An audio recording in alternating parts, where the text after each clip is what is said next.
Hi everyone, it's Matthew. Welcome back to my channel. Today we're going to be talking about Golden Globe changes, how it'll impact the nominations, and we'll leave a few of our hints for you on what you should be predicting.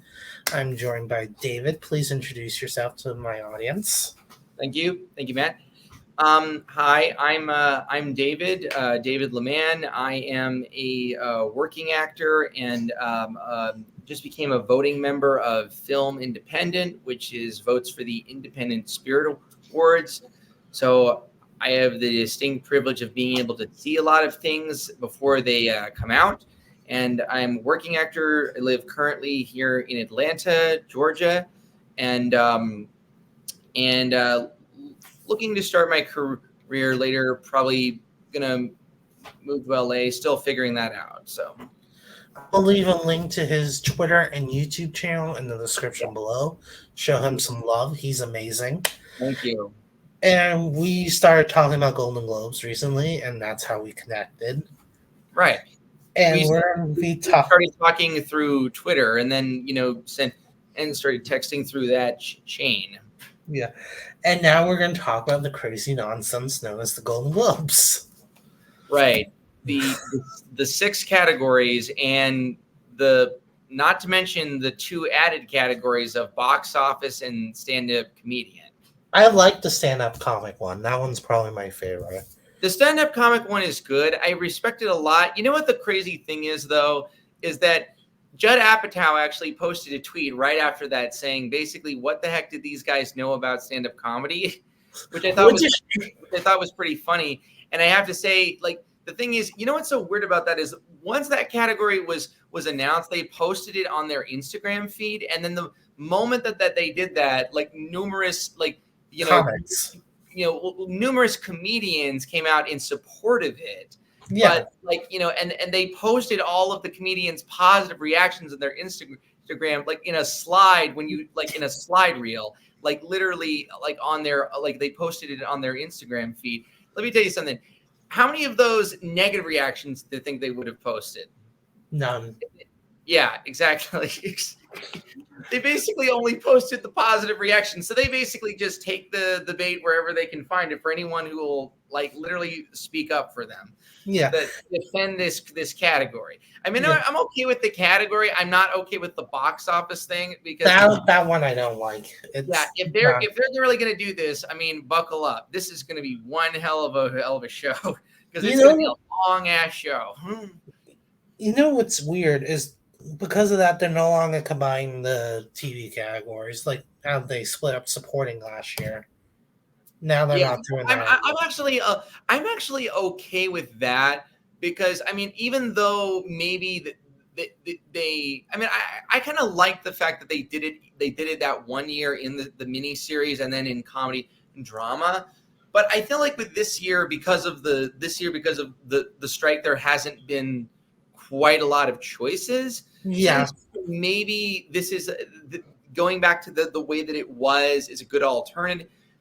And I guess maybe I think carries out, that tradition, even though maybe it means less nominees will be represented. And, it's really crazy because Gold Derby has been, pushing the SAGs to go into do supporting categories for years, lead in supporting categories for years. And, obviously the SAGs haven't done that. Nope. They just stayed the same. But I think that kind of just is what makes it interesting, is that just seeing who makes the slot and who makes the cut. And sometimes they're, it's just leveling it up to the best of the best. And sometimes when you have a weak year, like we've had in the strikes, where there kind of are barely any contenders in the limited series category, not as many critically acclaimed shows, then this kind of, I think, gives it more, I guess more of an edge. I mean, here's the thing. I'm going to go out on a limb here and say probably no one might be getting all the support. No one ever gets all the supporting, TV categories correct. But I think that this is a nice, I think that this is a nice revert back to the way that it was. I just don't really see the box office category necessary. Yeah, same. And we'll talk about SAG real quick. The only thing I would change about SAG is I would add a best miniseries cast. That's literally the only thing. Yeah, exactly. Yeah, that's one thing that they've always said that they should do, and I honestly agree. The fact that they have it for comedy and drama, and yet they don't have it for like Miniseries. miniseries is just crazy. That's literally the only thing I would change about them. But that's another conversation. Yeah, So with 6 spots, they have room for chaos. They have room for destruction. They have room for the Oscar expert screaming his head off when something weird pops up. yeah. Oh my god. I still can't believe they're doing 6 spots. Like I really can. I mean, like when I first heard that they were announced that, I was just like, okay, this is just way too much. Rather than like the actors or the industry kind of trying to bend over to will to them. Now they have to basically bend over to the will to the people, Yep. or to the actors, so that way they can come to the show. I mean, which really is not necessary. You don't need 6 slots. And now, because of that, the SAGs are the only. Speaking of SAGs, they're the only show now besides the Oscars that have 5 slots. Because then, like the Critics' Choice have always had, well, not always, but they've had 6 slots for Yeah. 10 years now.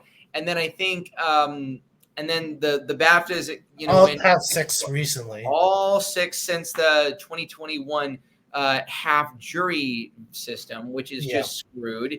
And then, of course, and then now this one I think is just okay. I think we see you. We just stop doing this. Don't do this. Don't stop it. Hey, look at us though. Look at us though. We're nominating all these shows. Look at us. Yeah. That's Hey, what they're look at us. saying. We can nominate 6 things and you can't. Yeah. I just hope that the SAGs don't do this. Yeah, they're basically like, "Yay, we have more room to nominate Helen Mirren now." Yeah. Another excuse to nominate another movie that no one has seen, like Really? Golda. God, I don't have her get in for gold, but Well, I yeah, have her. exactly, yeah. Well, for a TV show, obviously, yeah, but not for. 1923. Although I have seen some people say that Golda that she might be something like that. Although I honestly can say I actually saw that movie and it's actually kind of pretty average. It feels almost like a direct to DVD movie.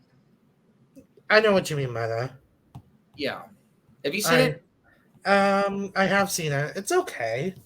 Yeah, it's okay. It's okay. Yeah. That's the best way I could put it. Like, it's a movie you would watch.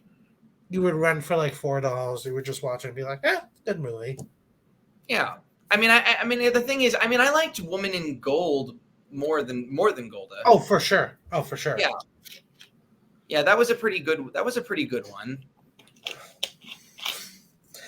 But yeah, with 6 spots now, they could do a lot of interesting stuff. We'll talk about some on the TV, some on the movie side. Right. Are we going to talk about film first? Yeah, we'll talk about film first. All right. Because of 6 spots, I am confidently predicting Wonka now.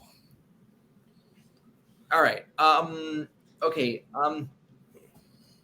Okay. Are we going to do alphabetical order, or should I go? You can do it any order you want. All right. I'll just do mine alphabetical. I'll just do it in the order that I'll just do it in the order that I have it at. In the order that I have. That I have it at. Exactly. So we're starting with comedy. Yeah, okay. We'll do comedy and then drama. All right. So starting with best motion picture, musical or comedy, I have The Holdovers, Poor Things, Barbie, May December, Air, and American Fiction. You don't have The Color Purple. No, I saw the film, and I just think I wouldn't be surprised if they did it, but I mean, I just feel like that movie is just way like. Yeah, it is. The thing is, I just came out of the movie feeling like very underwhelmed. I saw it at a screening before Thanksgiving, and the problem with the movie, I feel like, is that it doesn't really move the the narrative along very well. Like it doesn't very much move like anything along. The songs are most of them I think are from the Broadway stage, and I think a couple Yes. from Some of Halle Berry wrote a song, and Halle Bailey. Bailey, sorry, Yeah, and I'm I predicting think her to get a song at the Globes. yeah, I think that could get song, but I think that maybe that could get song, but I feel like that there are maybe other choices that are more memorable choices they might go for. Like the reason I don't have the color purple is, I mean, well, also because it came out like so late, and it's a December release. Of course, they have nominated December releases beforehand.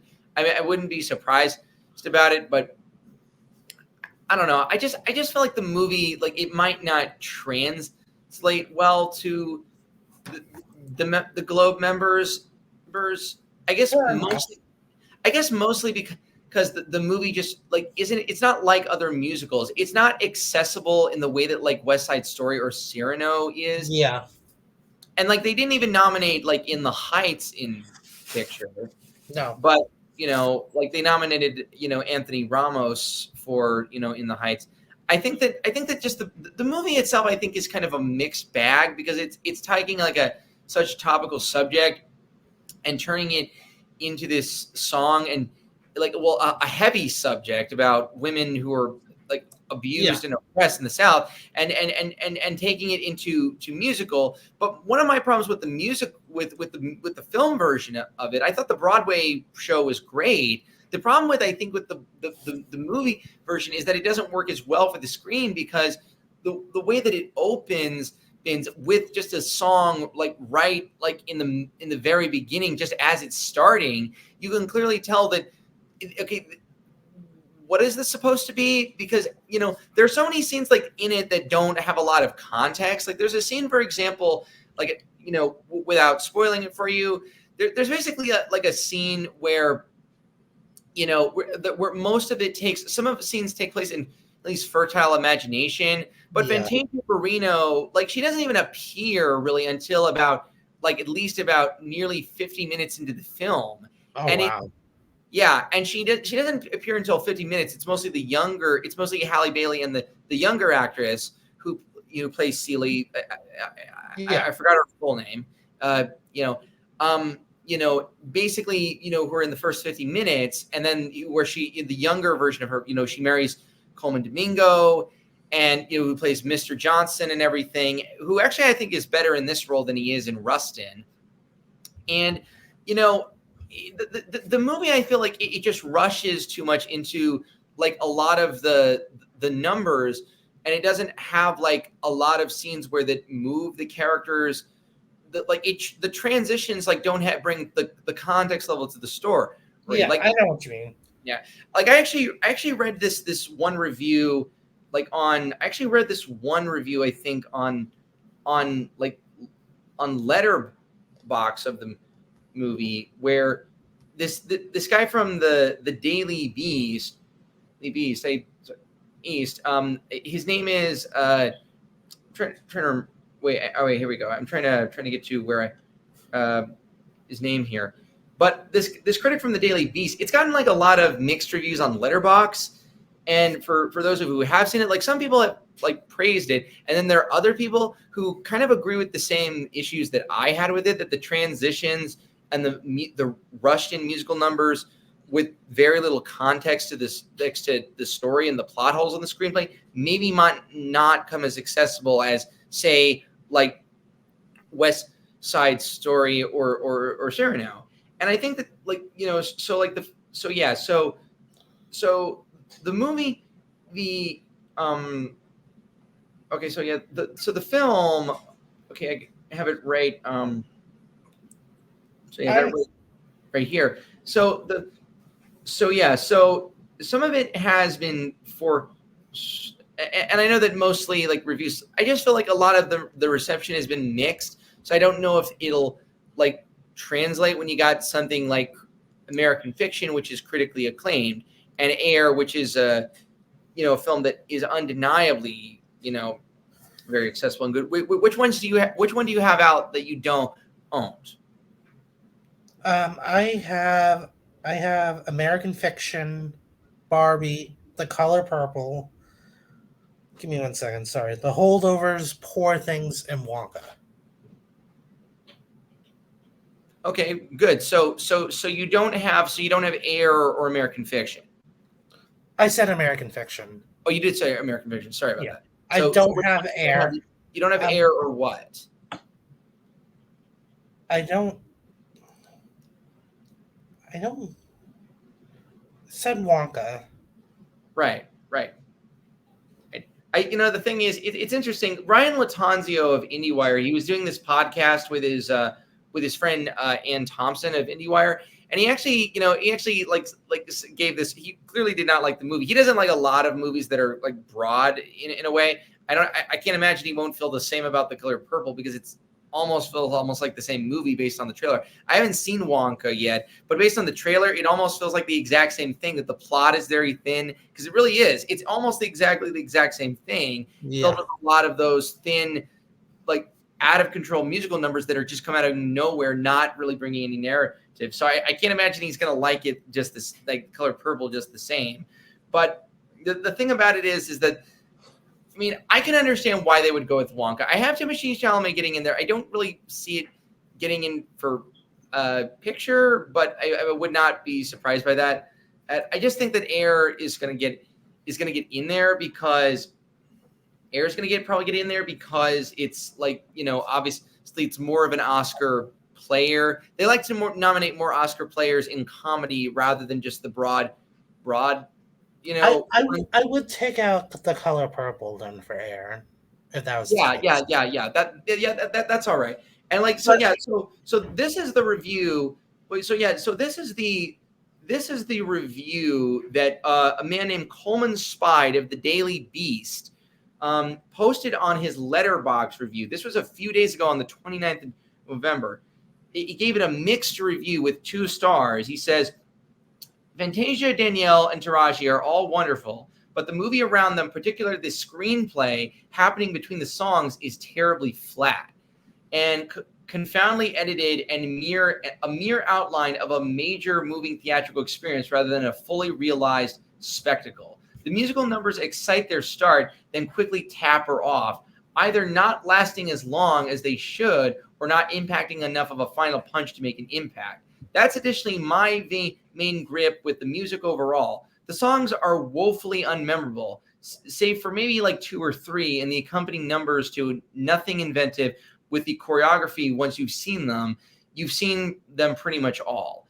It's still perfectly enjoyable time in the theater with music that makes you dance in your seat, but it's not the international star-making vehicle that it should be for someone like Fantasia Barrino, which perhaps is the most disappointing result of the film. I'll save my critique for how the story Ori Baffling redeems its abusers and forgives them within 2 seconds flat. That's basically Coleman Domingo's character in the end of that movie. yikes. Yeah.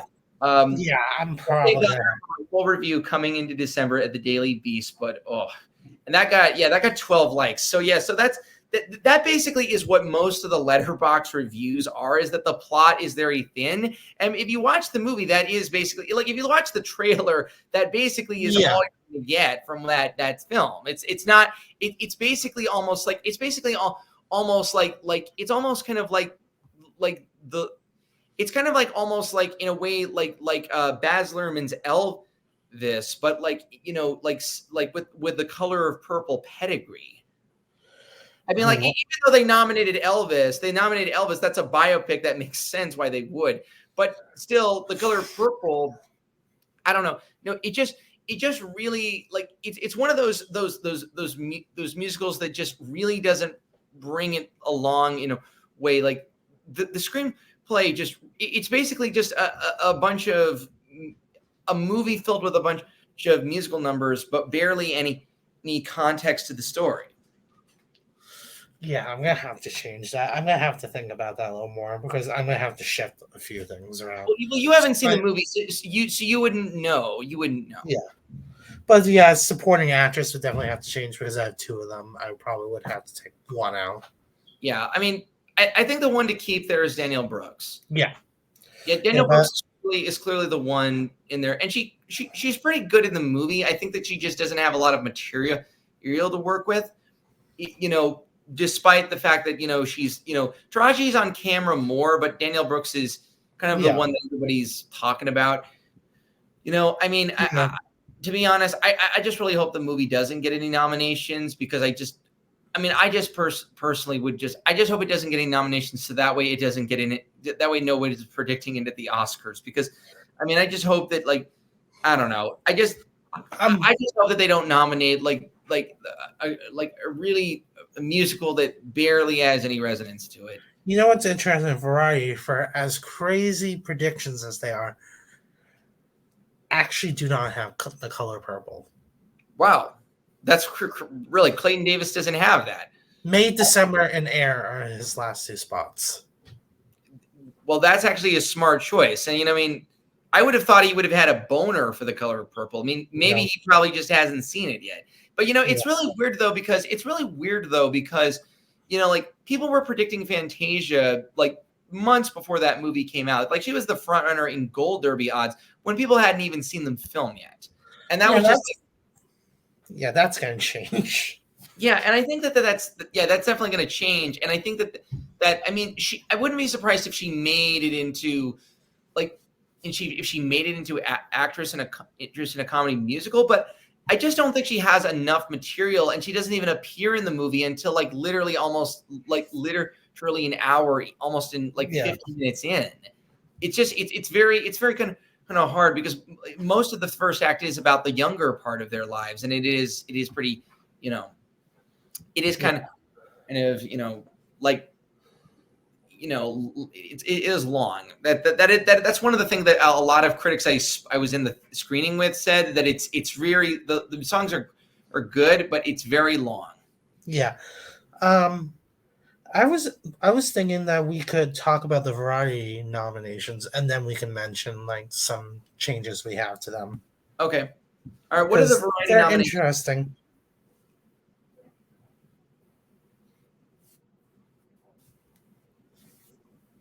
Oh, what? Nothing. Sorry, your screen almost froze. You got cut out for a second. Yeah, sorry about that. All right. So what are the Variety nominations? All right, I told you picture comedy already, so we're gonna do picture drama. Yeah. So now let's do drama. Yeah, Oppenheimer, Killers of the Flower Moon, Maestro, Past Lives, and then they have Origin.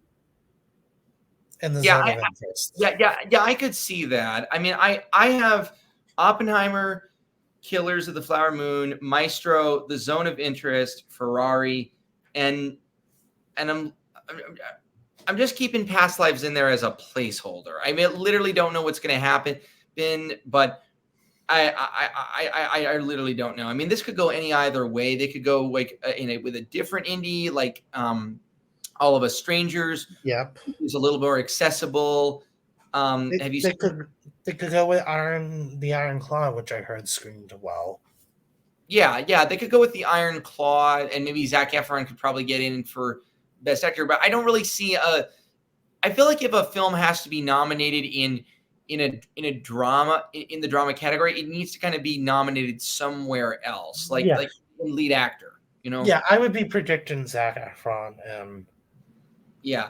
The reason I have Ferrari is just because I feel like it's a biopic, and it's also I've heard a lot of great things about it. It's really it's gotten really great reviews. I think it's a film that may come out as a player in the Oscars race, even though the current reaction maybe is a little bit mid, but I think that'll go up depending on whether if it gets in picture at awards. But I think that because the it's definitely a drama that I think Adam Driver is clearly, I think, not being talked about, but Penelope Cruz is, and a lot of people I've heard compared it to kind of the Oppenheimer relationship in a way, but with Penelope Cruz having a lot more emotional material. She has a lot of scenes where she cries on camera, and it's very good. She's very good in it. Yeah. So we're gonna talk about best animated. We're gonna skip the cinematic box office achievement baloney. We're just Yeah, gonna yeah, yeah, yeah. I don't even want to think about that. I want to pretend that it doesn't yeah. exist. And in terms of international, outside of the zone of interest, I don't know much beyond that. Well, I have a few. I actually have my um predictions for that. You can say that. My predictions for are you getting where are you going? Oh, sorry. I thought my cat was outside crying. Sorry, yeah, I have a cat too. She's around here somewhere, but she's I have 3 of them. oh nice. Yeah, so you can say yours because I don't have any right now. All right. Well, so for foreign film, well, I guess it's film not in the English language now. It's technically that's the name of the category. It's not international. I call it international film. Well, I still like foreign language because I like that term. The ones I have for international are The Zone of Interest, Anatomy of a Fall, Yep. The Taste of Things, The Teacher's Lounge, and I think it's called God's Hand, which is from Iceland. All right. They have Anatomy of a Fall. They have that winning actually. I could see that, yeah, because it's not going to be submitted at the Oscars. Yeah. The Taste of Things, The Zone of Interest, Society of the Snow, which is right, Spanish, I forgot that one. Yeah, that was another the Teacher's Lounge, and they also have Fallen Leaves from Finland. I could see that. Yeah, I could see that 6. Yeah, yeah. So,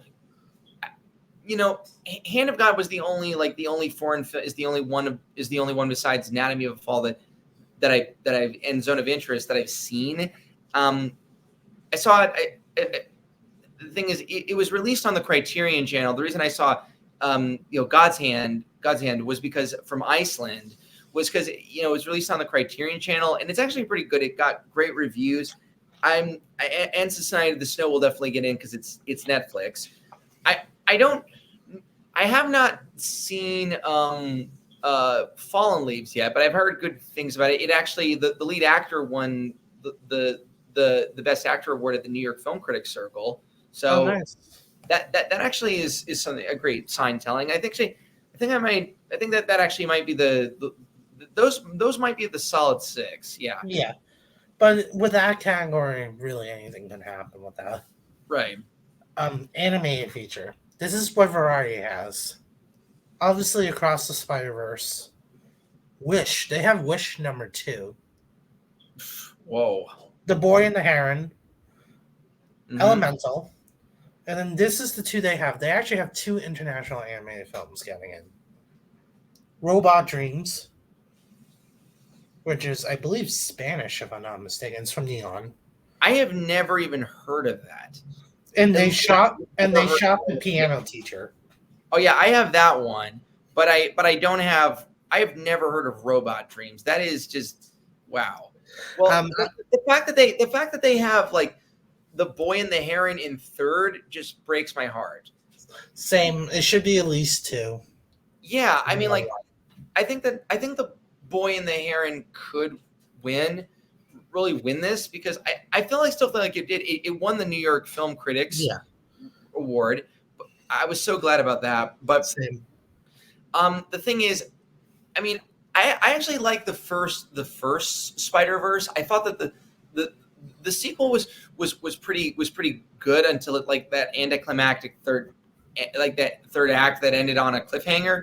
But I just would prefer that they went with an original concept rather than going with the same thing. They've only gone with this sequel a few times, and it was Toy Story. Yeah, Toy Story. And even when Toy Story 4 was nominated, they went with The Missing Link. Remember that? Yeah. I remember that. You know what this I think The Boy and the Heron would win. They love to go with originals. You know what this year reminds me of? The year of the first Spider-Verse movie in terms of animated. Like how we were predicting Incredibles 2, we were predicting the Disney sequel to win. Yeah, and then I think that the more original showed up and wins. Yeah, another original showed up, exactly. And the thing is, I think didn't Spider-Verse win the New York Film Critics that year? Yes, it did. Yeah, exactly. So I think that they might go The Globes Yeah. might go with the more original choice, and that's what I really like about them more, is that they don't go for the sequels. They only went with.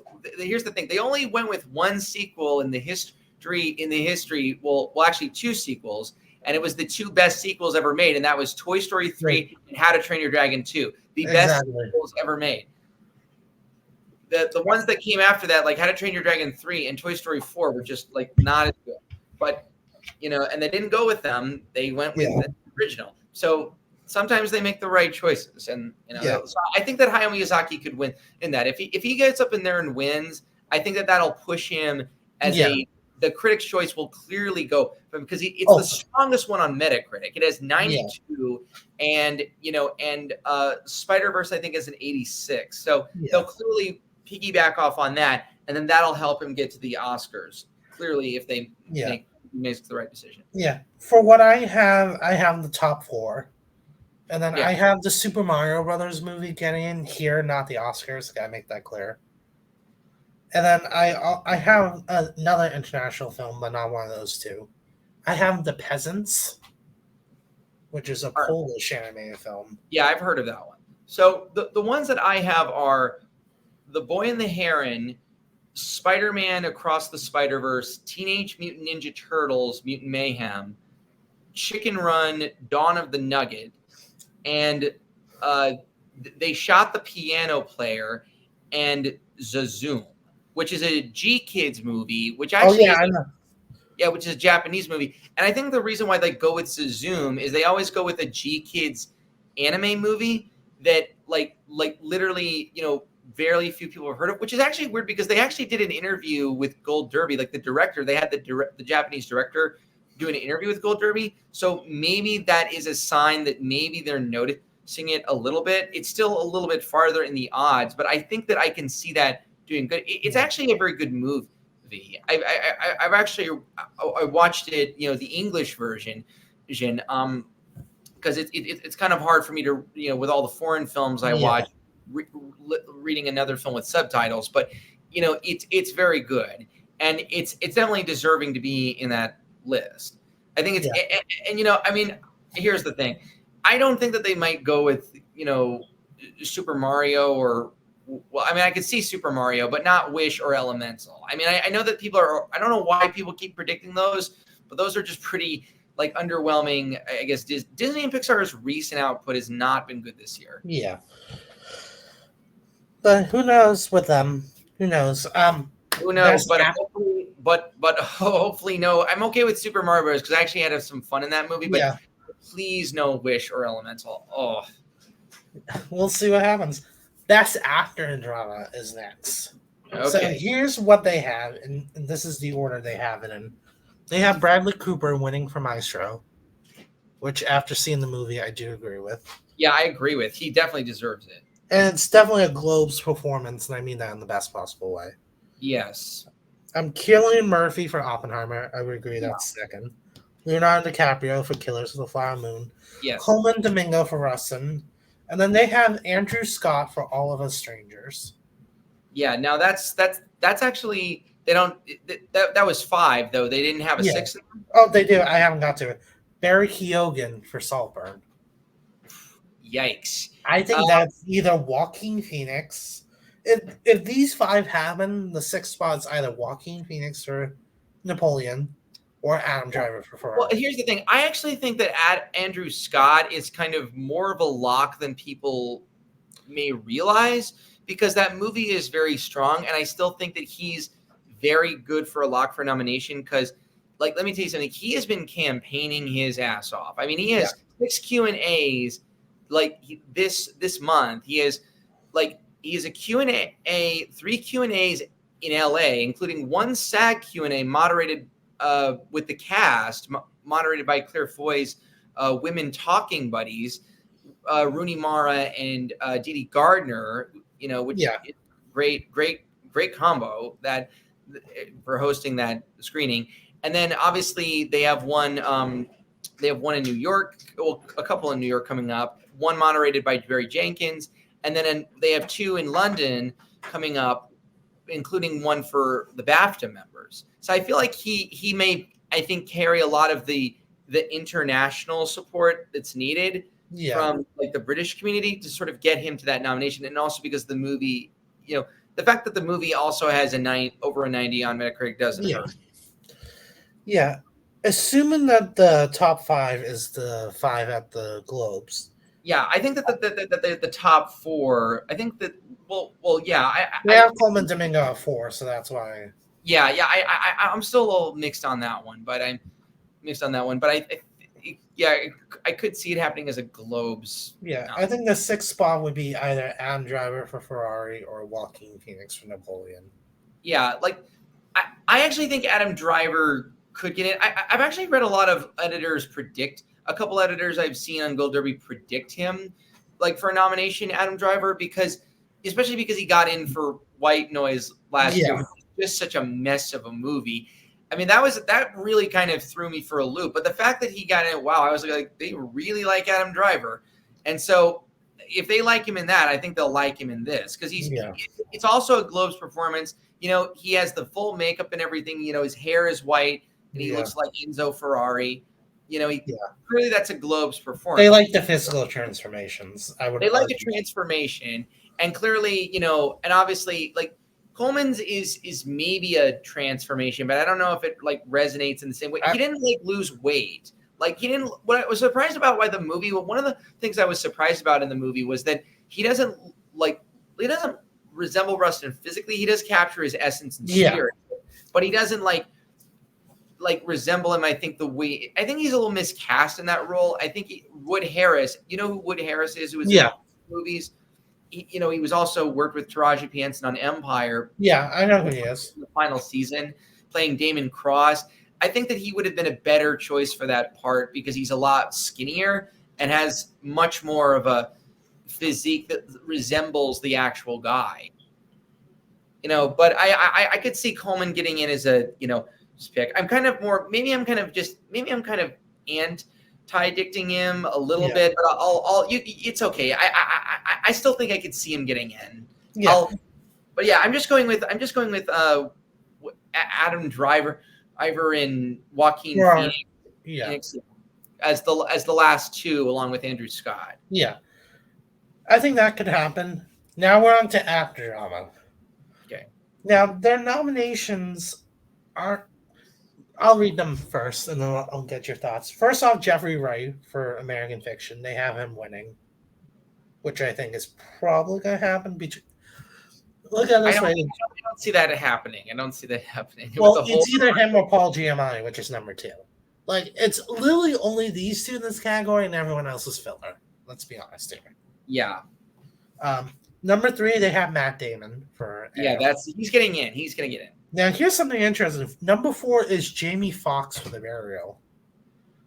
They have him before Timothy Chalamet. Yeah, they have him before Timothy Chalamet for Wonka. That's number 5. And then number 6 is Nicolas Cage for Dream Scenario. Well, yeah, Nicolas Cage is getting in for Dream Scenario. Have you seen Dream Scenario? Yeah, I thought he was great in it. Yeah, I thought he was very funny. I think that he's definitely going to get in. I don't see Jamie Foxx like getting in for The Burial, mostly because no one I've spoke to has heard or seen that movie, and it really did not get the best. His performance, I think, got very few raves. Yeah. I don't even know if it got raved. I haven't read anything about that movie that is that. I'll tell you something. Clayton Davis at Variety, he really likes to swing for the fences with diverse picks because, I don't really know any part where that gets in, but. I mean, there's so many other ones. If you're going for diverse, why not Gal Garcia Bernal for exactly? I mean, Sandro is a great. That's a pretty good performance, despite it maybe being kind of a drama. It does, I think, work as a comedy. I have Paul Dano for Dumb Money in my. That's who I have too. I think we have this. We have the same 6. We have Nicolas Cage, Paul, Timmy, Matt, Jeffrey, and Paul. Yep, that's it. Yeah, we have the same 6. Yeah. I love the also in contention. Just some of these picks are just so funny. Yeah. Zola Medora for Blue Beetle. They said that's a possibility in comedy. Oh, no, I hope not. I don't even think that movie works. I mean, I think that the movie is a little bit. I think the movie's a little bit too conjunted by the whole family dynamic. It just really was constructed in that, and it just the fact that they put the family with him at the heart of the story, I think, really doesn't make the movie. The fact that he turns into a superhero with them watching, like just jaw dropping, just does not make that work. Like, I just think that movie just really was not good. I think the funniest also in contention has to be Chris Pratt for Guardians of the Galaxy. That's he's pretty good in that. I don't think that's going to happen though. Yeah. All right, actress trauma. Oh, but can we just say something about like who's going to win? I think it's either right Paul Giamatti. or It's really Paul Giamatti all the way. I think he's literally the biggest lock of the night. I saw Holdovers. He's great in it. My dad's actually in it. He was actually. Cool. What does your dad do? My dad works at MIT, but he's an extra in a bunch of movies. Oh, cool! Like, he actually has 2 movies coming out next year: Challengers and Madam Web. Wow, nice. And he was also in Julia recently. He was in what? Julia, the TV show Julia, about Julia Child on HBO. Oh yeah. I heard about that. Yeah, I actually didn't see that. I'm sorry. No, you're good. You're good. Not many people have. It's big on the international side. Like, it's number 1 in Europe right now. Yeah. To be honest, I honestly forgot about that. You're good. Let's talk about actress drama. Believe it or not, his lineup is actually pretty normal. The order, not so much, but right.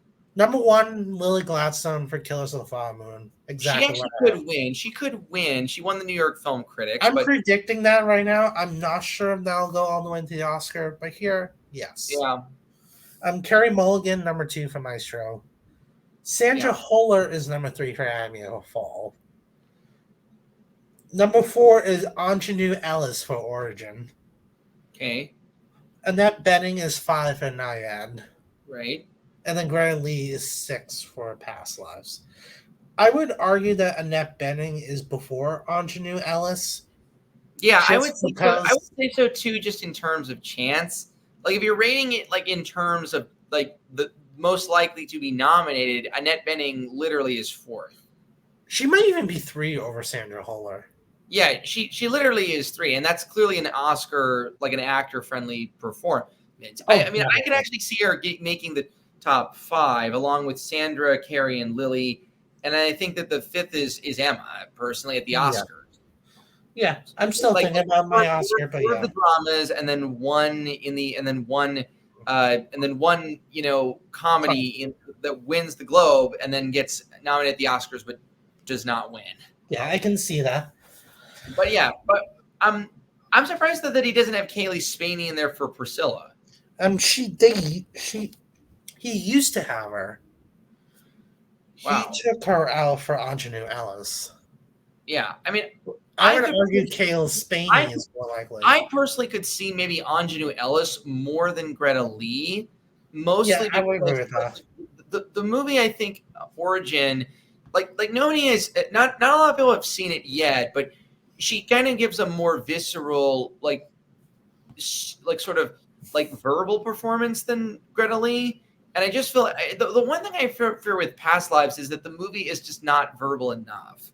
Like, I love the movie, but I just feel like a lot of people like who vote on the awards, like on Globes, the SAGs and the BAFTAs and the Oscars, it just might not find an audience outside maybe like it might not find a nomination outside maybe screenplay because the movie is just it's just very quiet. I could see it being exactly like Women Talking in terms of nominations. Yeah, but that's one of the reasons like why this category is like so hard to do now with 6 slots. Yeah. In terms of who wins, I think it's either Gladstone or Mulligan. Yeah, clearly either Carey or Lily. I mean, I think they're both deserving. I like them both. I'm sticking with Lily for now. Yeah, me too. The thing is, I feel like the best actress this year could be a split race, a very tight race, because I feel like in a way, like maybe it could be like Lily maybe wins, I think, Globe, and then maybe like maybe Sandra Huller wins the Critics' Choice. Yeah. Maybe Annette wins SAG, and then Carrie could win BAFTA. And then we're and then where else from that? Yeah, and Emma will obviously win the Comedy Globe. Yeah. And so obviously, so at least they'll all win something if that transpires like that. I could very see it mostly going in that direction. Yeah, I would agree with that. A different feel about them that translates to a certain awards group. But you know, the thing is, one of the things I just want to mention is that, I mean, I'll tell you one thing. The one thing that I do hope gets in there, you know, hopefully in drama actors, I just hope that we see something that maybe like some surprises that we like for drama actors, like maybe like, you know, say that I hope we do get something like or even maybe like Jessica Chastain for Memory. I've heard a lot of good things like that because it won, like it did well at Venice, and Peter Sarsgaard won the Volpe Cup, which usually translates to an awards nomination of some kind. You know, I just hope that. Well, also the Globes love Jessica Chastain, so that could favor for her in a direction. She got literally a Globe nomination for George and Tammy when you know only the third episode had just aired. Yeah, you know, but so they probably saw the whole series though. Yeah. They probably saw the whole series, and they probably did the same with But yeah, the year before she also got in for Scenes from a Marriage and Eyes of Tammy Faye. Yeah, exactly. So maybe that could work in her favor that she has enough. She's even been nominated for things she hasn't been even in like serious Oscar consideration for like a year, like the most violent year. The Most Violent Year and Molly and Miss Alone and Molly's Game, and so maybe that could work in her favor. And those are her performances. So I think like maybe that will translate. I mean, I'm about to see it soon later on. And at least on the trailer, it looks like a very like a typical kind of independent, a visceral kind of Chastain awards performance.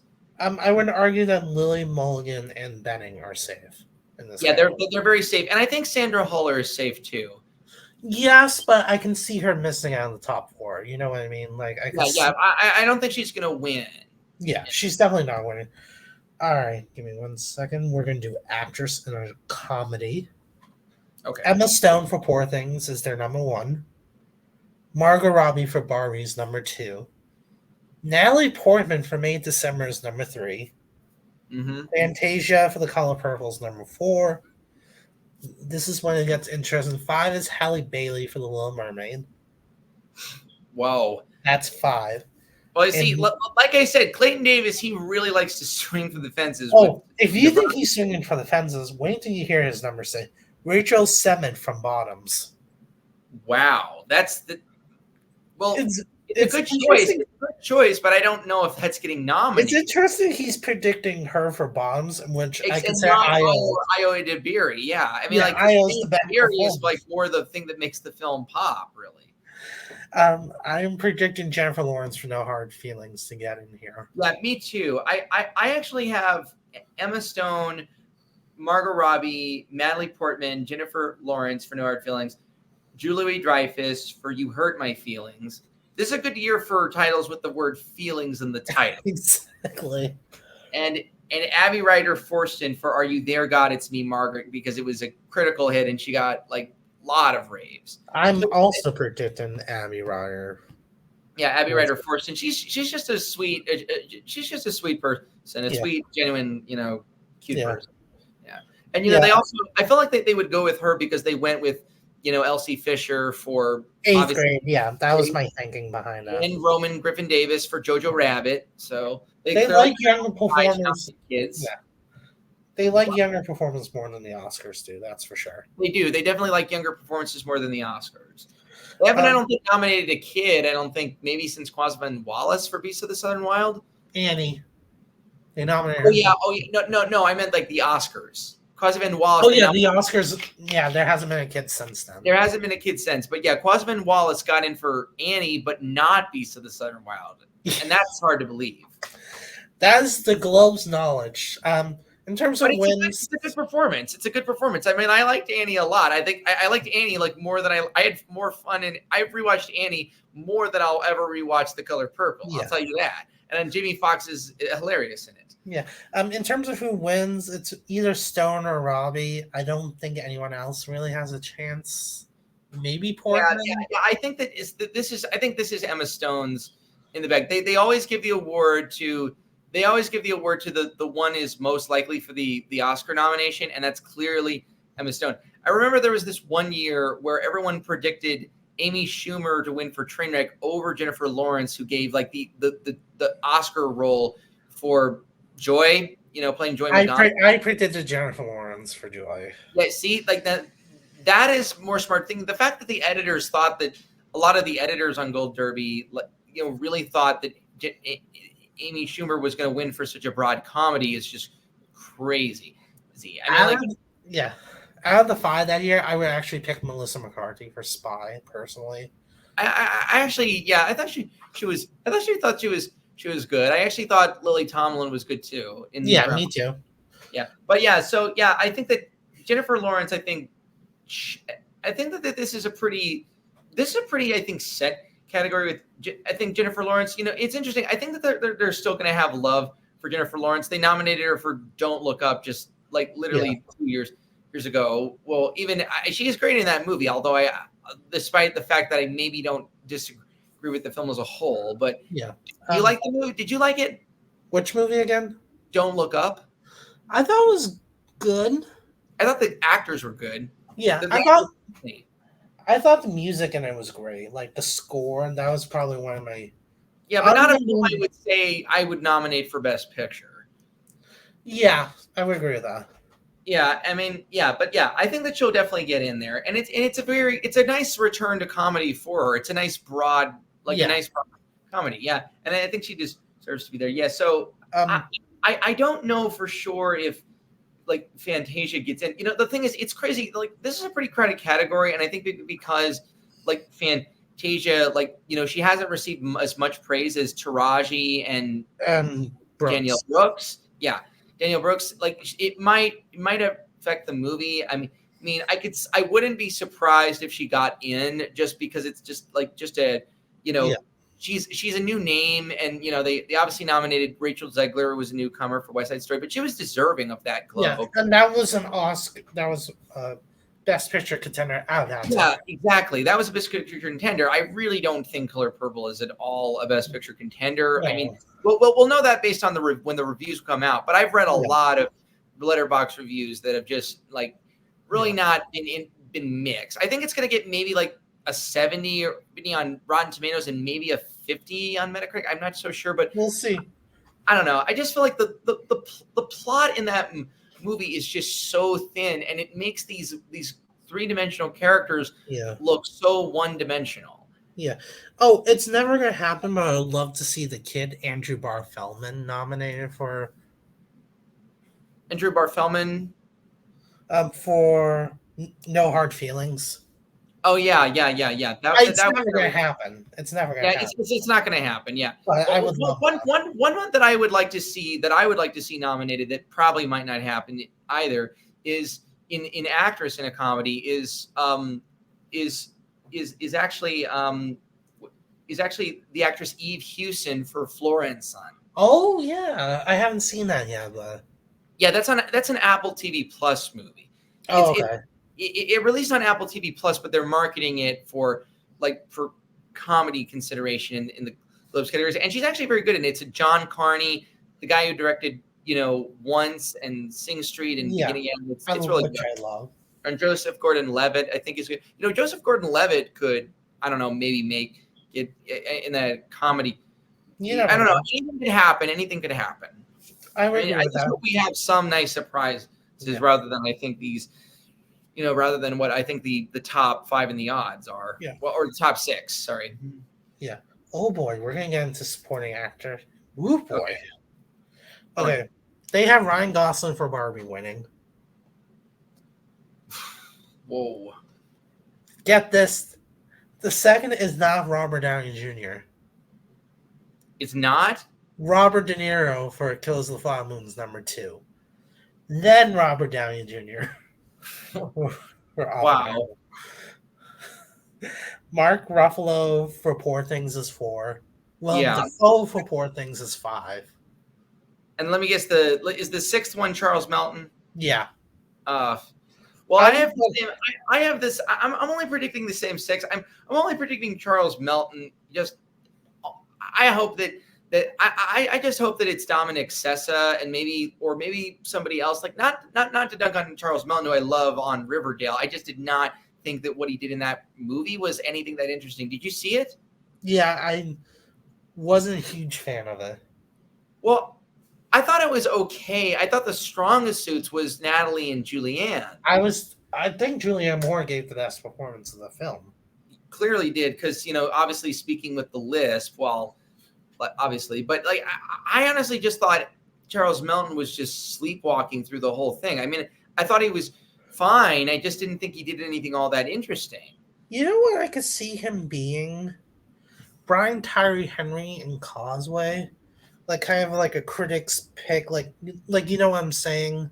Yeah, but even then, critics like Ann Thompson of IndieWire said that she didn't even think that she didn't even think that she didn't agree with that pick. The fact that he got that he won the New York Film Critic.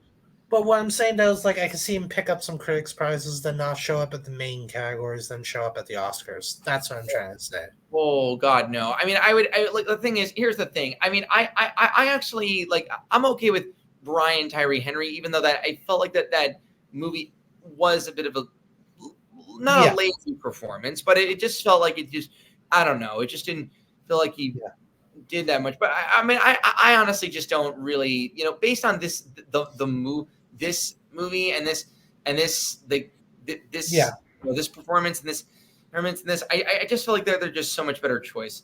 I'm just hoping that this is not.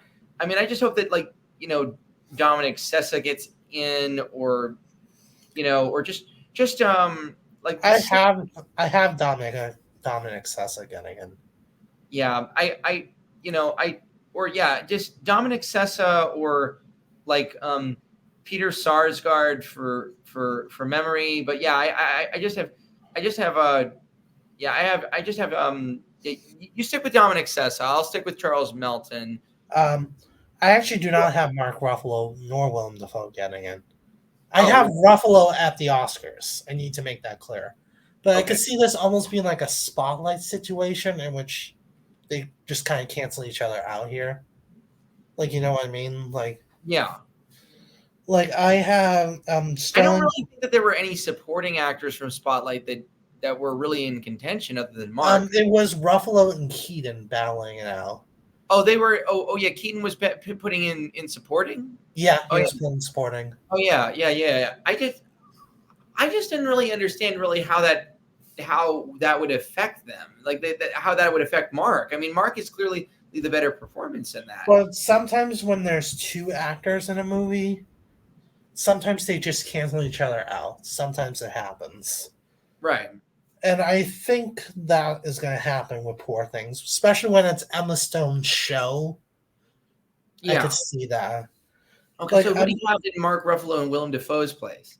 Okay. So as I mentioned, I have Dominic Sessa in Charles Melton's place. Okay. And then I have Ben Affleck for Air. They nominated him for The Tender Bar, so why wouldn't they just continue with Air?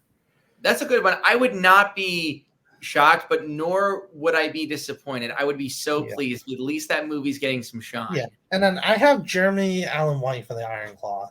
That would be a great one. That's actually a very he's great in the movie, and it's a great. I saw a screening of it, and he's very powerful. Yeah, it's a great nomination. Yeah, I'm not predicting him, but I'm watching out for Sterling K. Brown for American Fiction. Not predicting him, but I'm watching. I think that's a good comedic performance. I don't know if I think that's a good comedic performance. I don't know if it's necessarily if it's an Oscar performance, but he is good in it. Yeah, but again, with 6 spots, they could easily just throw him in. But, I mean, this is pretty chaotic. I just hope that they just go with. I mean, here's the thing. I mean, as somebody, I think that we can both just to say that we just hope that December, we just hope is not nominated in this category. Yeah. Okay. I just looked up their supporting actress. They're not predicting Daniel Brooks. Well, at all.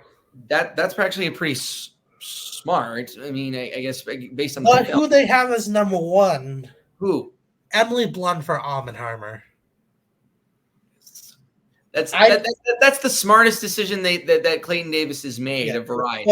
but I think their number two is going to win. Define Joy Randolph for the holdovers. Well, it could go her way, but the thing is, here's the thing: I would not be surprised if Emily Blunt won, and I would be so thrilled because she deserves it. I honestly think she's the most deserving in that category. Yeah. Number 3 is Penelope Cruz for Ferrari. Yep. Mm-hmm. Jodie Foster for Naiads, number 4. Number 5 is America Ferrera for Barbie. And number 6 is Claire Ford for All of Us Strangers. Oh my God, that's actually a smart nomination. I'm actually glad that they put Claire Foy in there. That's actually, I actually have the same. I have exactly the same. I have the same exact. I have the same exact. Like I have the same exact. Like the same exact 6. The only one I have is the only one I have in there instead of America Ferrera is it's actually pronounced Ferrera, not Ferrara. Oh yeah, sorry. Everyone, it's so weird. Everyone always calls it Ferrara, but it's Ferrera. Yeah. You know, I literally don't understand why anyone would think it's pronounced that way. It's not spelled that way. So like the one that I have instead of America Ferrera is Julianne Moore for May December. We do not have the exact same 6, but I do have Julianne Moore in there. Yeah. Because, like, the thing is, it's just crazy. Like, how do you nominate, like, Charles Melton? How does the variety of Clayton Davis think Charles Melton will get in, but not Julianne Moore, the strongest? And Natalie Portman. He didn't predict Natalie Portman at all? No, he did. But he's predicting Portman and Melton, but not Moore. No, Melton, but not Julianne Moore. That is crazy. This is literally crazy talk. Yeah. Mine is Emily Blunt, Danielle Brooks, Viola Davis for Air. Rachel McAdams for Are There Gods Be Margaret? Yeah. Julianne Moore for May December, and then Define Joy Randolph. Yeah, that's a nice choice. That's a nice choice. I would be okay if Rachel McAdams got in, and I would be certainly okay if Viola Davis got in for Air. I mean, I think that those are much better performances than a lot of the most that the editors are predicting, which some people I saw went double Color Purple with Taraji P. Henson and Danielle Brooks. I did before I added Viola Davis. I will say that. Yeah. I mean, I'm still a little bit skeptical about the Color Purple. I'll wait till see how it does here and at Critics' Choice. And I guess we can talk about this one the morning of the nominations when they come out. We can do like a reading of the nominations, and just I guess we'll talk about. I will be live reacting to them, by the way, on the show. Live reacting. Yep.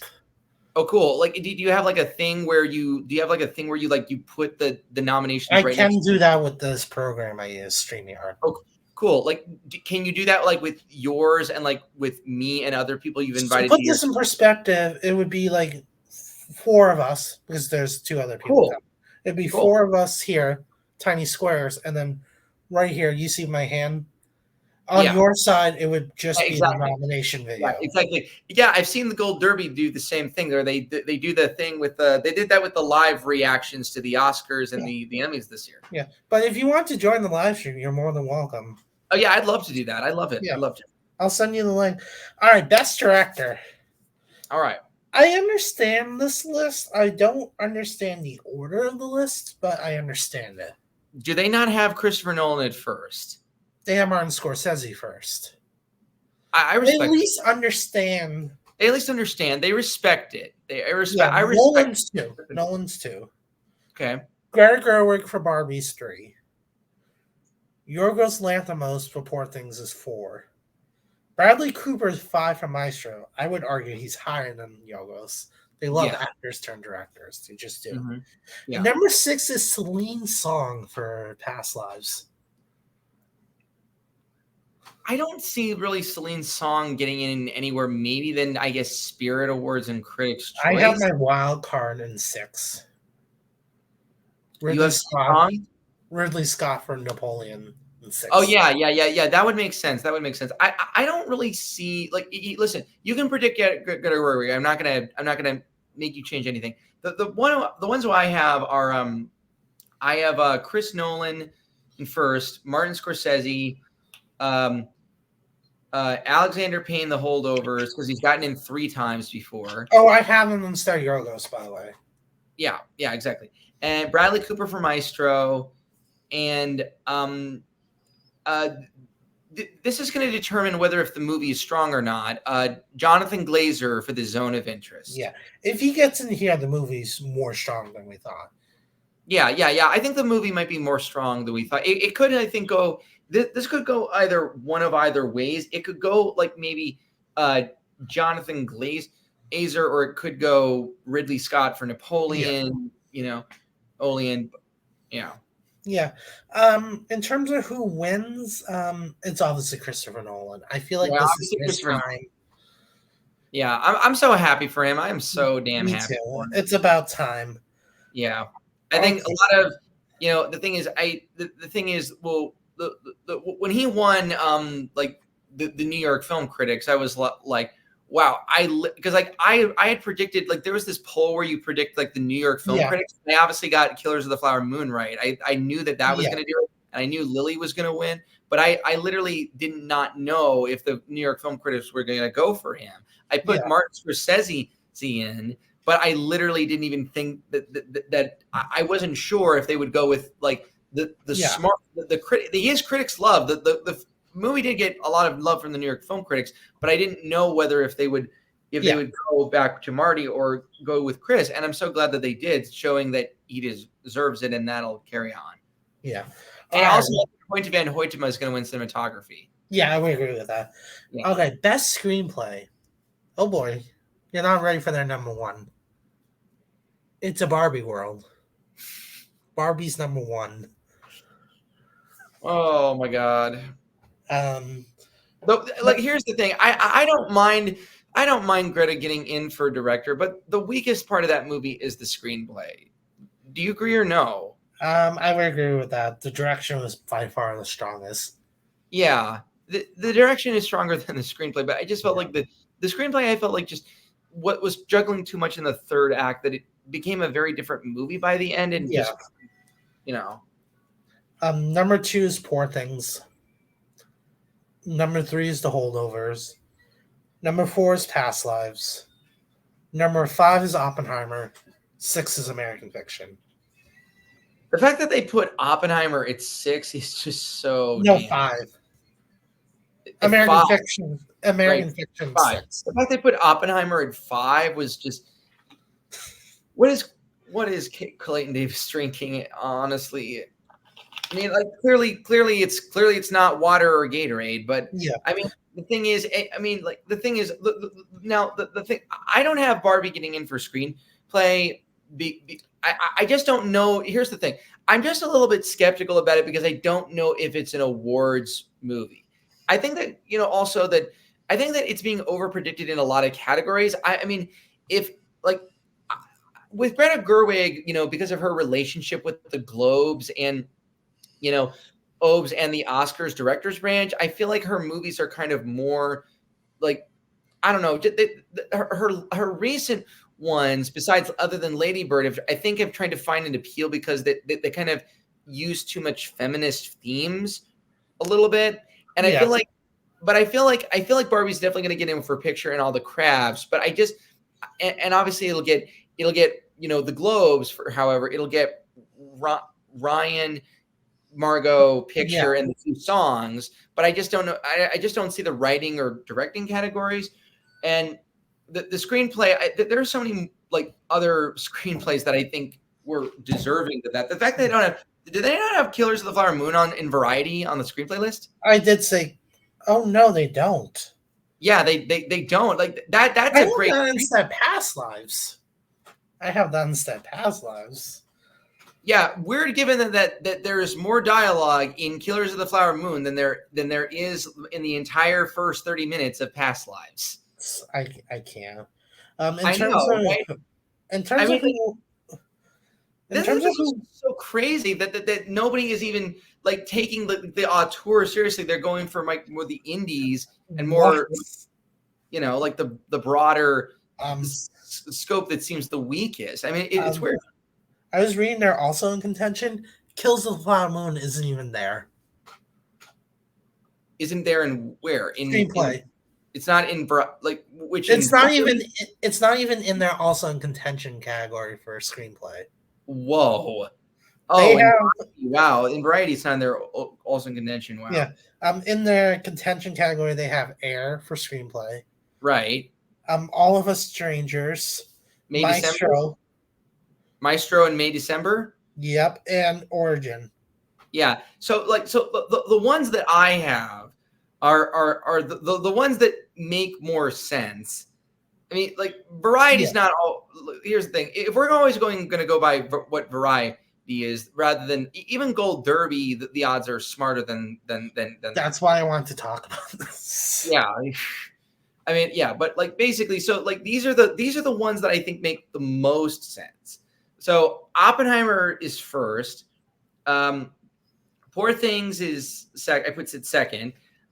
Killers of the Flower Moon is I have it third. Yeah.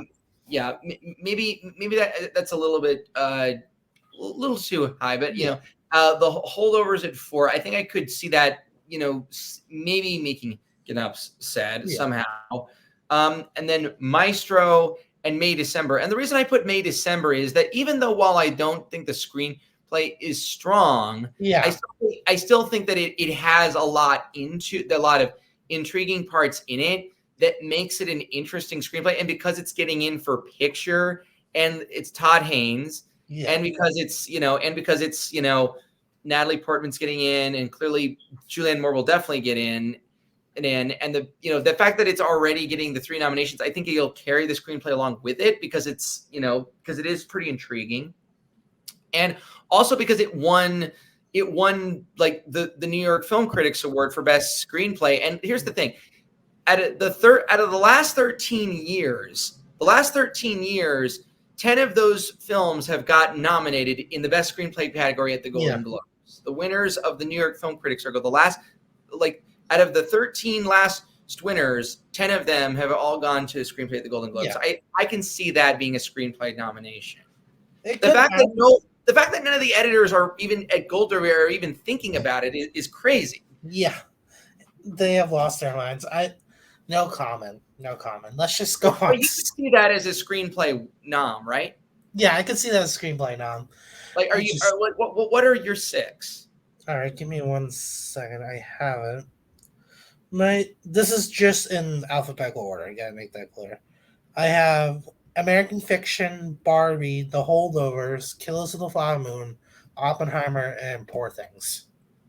All right. So I just have Killers instead of. So, but you're keeping the Barbie and American Fiction though?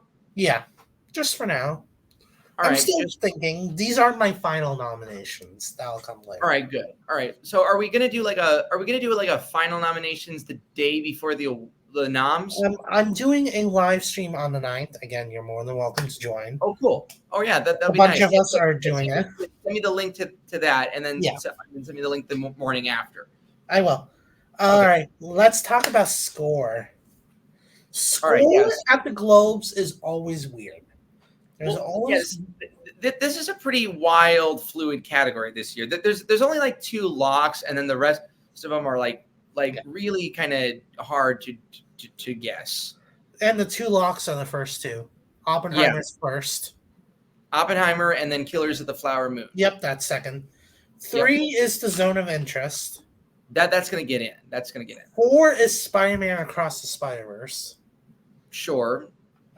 They love Daniel Pemberton. He didn't get in for the first one, but he got in that year for a song. Yeah, I kind of like his score more in Ferrari than Spider-Man. You could get in for Ferrari instead. I definitely expect Daniel Pemberton's name.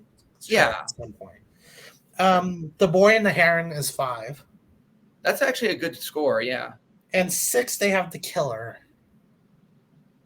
That's Trent Reznor and Atticus Ross. Yeah, I know who it is. I mean, honestly, I don't even think that film is even getting nominated anywhere. But, yeah, good on them for swinging for the fences. He really likes to swing for the fence. Well, with the Bravo. Globes, you kind of have to. With the Globes, you kind of have to, but I don't really know if I see that as necessarily a film that's. Well, I mean, I guess, but when I was watching that movie, I was not really thinking much about the score a little bit. It was all right. I mean, it's not. I actually like much. I actually like there's. It's not as noticeable as like their score in like Dragon Tattoo or Gone Girl or Social like Network. Yeah, or Social Network or Mank or Soul. Like it's not like a usual. It's not like a noticeable score. I think it's more like the ones that I have are are the ones that I have that the ones that I have so far are Oppenheimer, Killers of the Flower Moon, the Zone of Interest, Mika Levy, Evie, Ferrari, Daniel Pemberton, and then I got two more here, and then and then I have Alexander Desplat for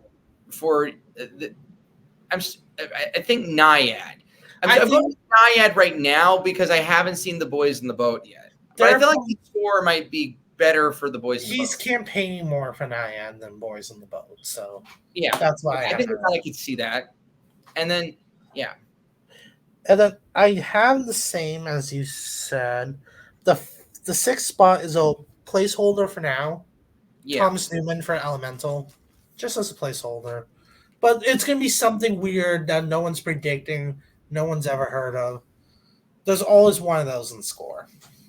Yeah, I mean, here's the thing: Thomas Newman Elemental, not my favorite Thomas Newman score, and not my favorite Pixar movie, but I wouldn't be surprised. But like, here's the thing: I mean, if that movie, if Wish or Elemental or like if Wish or Elemental or Saltburn get any nominations, I'm literally going to start throwing things at the television. Yeah.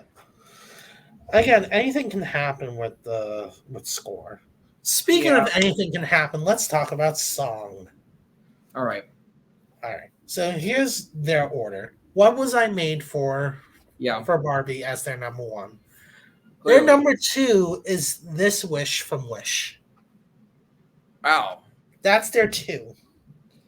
Every time I hear that song, This Wish, all I think about is the song This Kiss. I thought that too. Number the most original title. I mean, like, is that the best they could think of? It's just like the story of that movie. It's like they literally could think of nothing else. Yeah. Number three is Dance the Night from Barbie. Right. Number four is The Fire Inside from Flaming Hot. That's the Diane Warren. I think she's more likely at the Oscars than the Globes. More. Well, I think she'd get in the Globes too. She even got the Globes gave her an award for burlesque and for I think the Spanish. The Life Ahead. Yeah, The Life Ahead. I literally forgot the name of the title. But thank you. That was the COVID show. Yeah. I think if she gets in for the Globes, I think she's more likely for the 80 for Brady song because Dolly Parton co-wrote the song with her. Yeah, I mean, like, here's the thing. That would be so cool if that won. I would be so happy for her. Not only she is long overdue, and not only for her and Dolly Parton, but also like the fact that they gave her, a governor's award. Like, no offense, but like you could have maybe waited. She's going to get nominated again and win one of these events. You don't have to give it to her too soon. I just feel like we're just saying, okay, you're not going to win, so like here you go. But then by the time you win it, it almost feels like you almost didn't deserve it. You know what I mean? Exactly. It makes it feel weird. Yeah, but I do think the 80 for Brady song's more likely here, and then I could see Flaming Hot getting at the Oscar. Yeah, I could see that. I know my girlfriend would be happy if Flaming Hot got in. Becky G is a Latin singer. She sings the song, and my girlfriend absolutely loves her.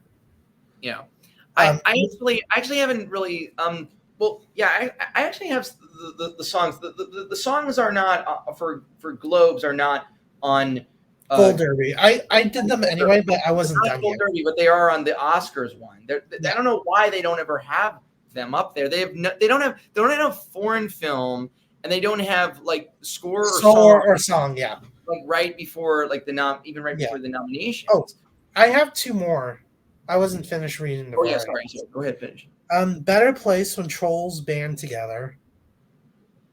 I don't think that's happening even for them, but we'll talk about that in a second.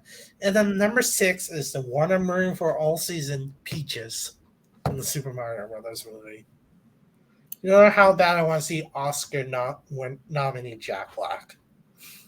That would be good. That would be pretty good. I mean, I don't know if that's happening. I don't think that's going to get in at the Oscars, but you never know. I hear they're campaigning more the song than the actual movie, the Super Mario Bros. Movie. All right. Well, the campaigning more the song than the movie? Wow, I did not expect that. Campaigning an Oscar for Jack Black. That's nice. Yeah, he deserves it. But yeah, clearly. I mean, So the ones that I have for song, are the ones that I have for song. This is 5. So like, because it's the Oscars is 5, the Globes is 6. They really need to change that back, the Globes to 5. So the 5 that I have for the Oscars are Barbie, What Was I Made For? Barbie, I'm Just Ken. Which should win. Yeah, which should win. And I think it'll get in at the Globes. I think it can get in at the Globes over Dance the Night, although I understand it if Dua Lipa makes the Globes. And then it's a bigger name, yeah. Yeah, so this is what I'm predicting right now, just as my Globes. So I'll just leave these as the Globes. Make these the Globes. And then Flora, and then I have the song High Life from Flora and Son. Yeah. And then I have the Iron Claw, Live That Way Forever. And then I have, the Diane Warren 80 for Ready song, Gonna Be You. Yeah. All right. They could go Iron Claw. I mean, like Iron Claw. Really have you heard it? Yeah, I did. I thought it was great. I'm leaning more towards that for the Oscar, but I would be more than happy if it got on the Globes. Yeah, the thing is, the Globes always go for like the broad like nominations. They don't even go for like the more interesting ones.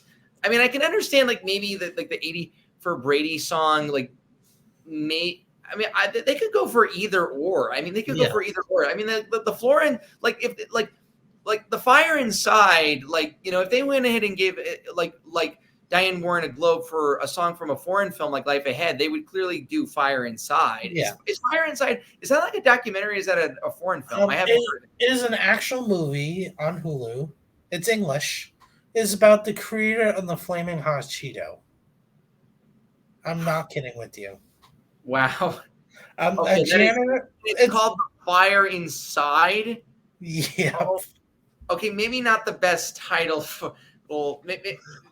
That is clearly a different film from what sounded like a different film. The Fire Inside sounds like this Fire Inside almost kind of sounds like a firefighting team or some sort of almost like fire, like the story of something like Fire Island. You know what I mean? Like the Hulu movie Fire Island, with Bowen. Should have been called The Fire Inside. Yeah, like The Fire Inside. Is that a narrative film or a documentary? It's a narrative film. Now this is a true story about a guy who was a janitor at the Frito-Lay factory, who came up with the idea for the Flamin' Hot Cheeto, and then became a millionaire. He's the reason why spicy type chips exist. Looking that up right now, like right up right now. Even Longoria's in it. When I Google The Fire Inside, all I can find is the Bob Seger song. Let me double check the name. No, the movie name is Flaming Hot. Oh, the movie's name is Flaming Hot. The song is A Fire Inside. Yeah. Flaming Hot. Okay. And add movie because the Flaming Hot Cheeto is gonna be the first thing that pops up. Oh yeah. Now I see it. Well, that movie is not that movie is. Oh, it's directed by Ava Longoria.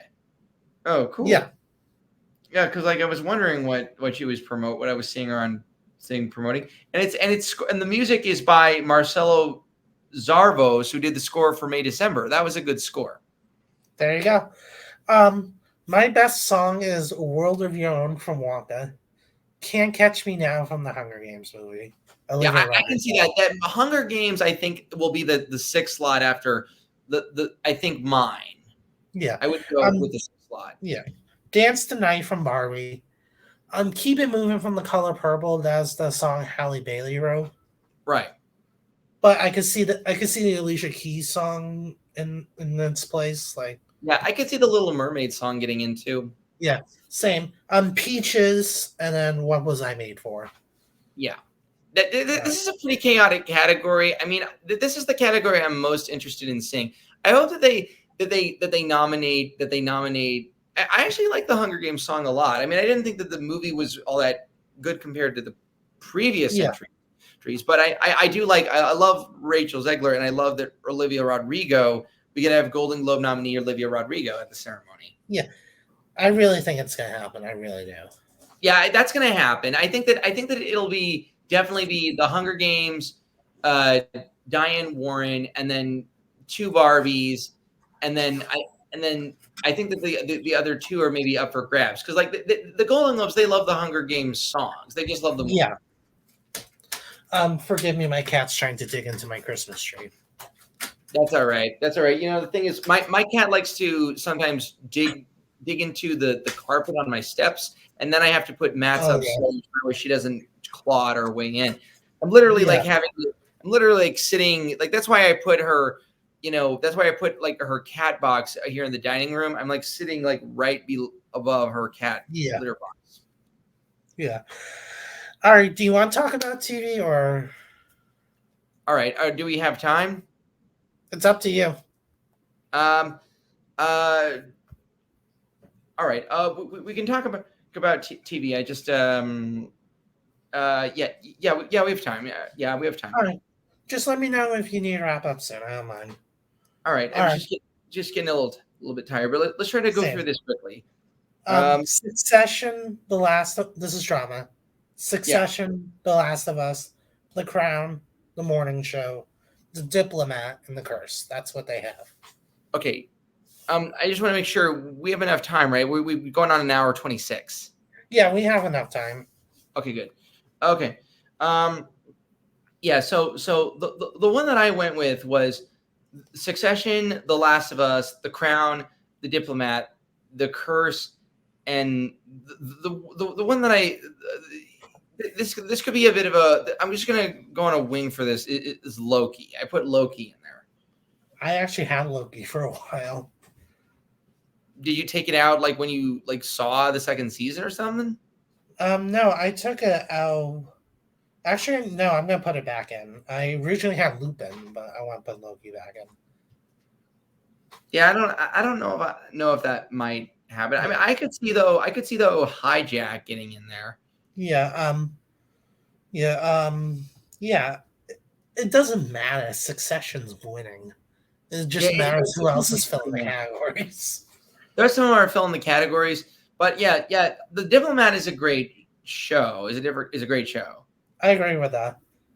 Yeah, the thing is, I actually liked the last season of The Crown, despite the mixed reviews that it got. I mean, I think that I mean, I just personally hope that the morning show just does not get in there again, because they've never liked that show, and I just didn't think that I just didn't see that the morning show getting in because they never gave it a Globe despite nominating it twice, and I just don't understand why they would nominate it again, given that it's now in its third season, and it just like personally, I mean, I don't know how you thought about the third season, but I actually just thought that the third season was really kind of a step down from seasons like 1 and 2, and like and really, the score on Rotten Tomatoes, was just mixed all the way. Yeah. What did you think? I thought it was good. I would say it's probably on par more than I would say it stepped down. Like, it didn't really elevate it, if you know what I mean.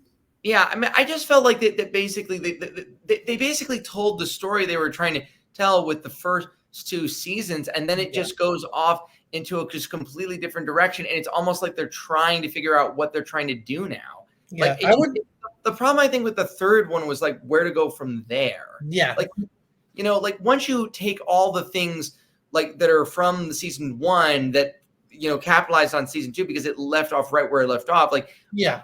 all that you're left with is just basically like not much there, but just really almost what feels like kind of a, I don't know, repeat of the HBO series The Newsroom. Yeah, I don't know. It could miss. It's weird to see what they're going to do in this category. Yeah. Comedy. Now, this is what they have. Number 1 is The Bear, which I think is right. It's probably going to win. Ted Lasso's 2. I'm not predicting Ted Lasso for anything. Predicting him to get goose egged. Yeah. Abbott Elementary is 3. They have Jury Duty as 4. Yeah, I can see that. I would love to see that happening. I just don't know if the Globes will do that, but I would love to see it. Yeah, it's just that I don't know for sure if Jury Duty will go at the Globes or not, because it's a prank show basically. Yeah. I mean, I could see the Emmys doing that, but in a way, it's kind of a narrative show, but it's not. And I mean, I guess the only other nomination it would be probably, I guess, is James Marsden, but I don't know. Yeah, I don't know if he has enough room. Yeah, Frasier, the Frasier reboot's number 5. Right. And then 6 is Only Murders in the Building. Right. Okay. Yeah, I'm surprised that Only Murders wasn't higher up there. Yeah, I would probably put it before Jury Duty. Yeah, and I would put it way before Jury Duty and Frasier. I mean, yeah. I like Frasier. Okay, I thought it was. Yeah. I didn't think it was as funny as the original, but I thought it was solid enough. I actually, so I have the ones that I have the Bear, Poker Face, Only Murders, Barry, The Great, and Shrinking. I have Abbott Elementary, The Bear, Frasier, Only Murders in the Building, Poker Face, and Shrinking. I do think that there's an Amazon show called Primo. It's about a Latin family trying to get through modern times. I haven't heard of it. It's excellent, first off. It's on Amazon Freevee. Right, the same channel as Jury Duty. It's one of my favorite shows of the whole television season. Wow. And I think it could sneak in here. It's like one of those new shows that kind of pops up when no one's expecting it to. Yeah. I mean, I could see them going I could see them going back to The Great because they nominated it for its first 2 seasons. And I actually thought the third season was the last one was the best one. And it got the greatest reviews. And Elle Fanning still got snubbed at the Emmys. I feel like sometimes the Globes like to make up for the Emmys. Yeah. Like nominating the things that get snubbed, like Past Lives or Elle Fanning or For the Great, or like something that got great reviews but just got left off the board. And I don't know, they nominated it in series.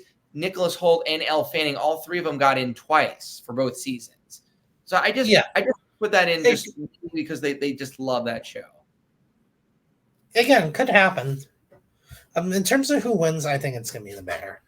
Yeah, it's clearly going to be The Bear. I mean, although I could see that Poker Face maybe making an upset there, but it clearly we'll see. Maybe The Bear. Yeah, it's probably going to. I think Poker Face has another. Yeah, I think best limited. Yeah, you're right. Bear's probably going to win, but I think I could see Natasha winning actor. Yeah, we'll talk about that. All right, so this is what they have for limited series. Beef winning, which I think is going to happen. Yeah, clearly. Lessons in Chemistry is number 2. Yeah. Daisy Jones and the Six is 3. All the Light We Cannot See is 4. A Small Light is 5. And Fellow Travelers is 6. Wow, that's actually pretty good. So wait. So they have Daisy Jones and the Six in there. Yes. Yeah. So they have Fellow Travelers, but wait, what was the last one? Lessons Fellow in Chemistry? Travelers. Yeah, they had Lessons in Chemistry. Yeah, I have the same I have 5 of those, except instead of Lessons in Chemistry, I have Fargo. I have Fargo instead of All the Light We Cannot See. I only think one of them gets in, and I think A Small Light's a little more likely. Yeah, A Small Light is more likely, although I'm going to keep all the light we can't not see in there, only because, like, here's the thing, only because I have a soft spot in my heart for that show. I mean, I know it didn't get the best reviews. It just got panned, really, which is really crazy for, the fact that, but most critics don't necessarily know what they want these days from an adaptation. Yeah.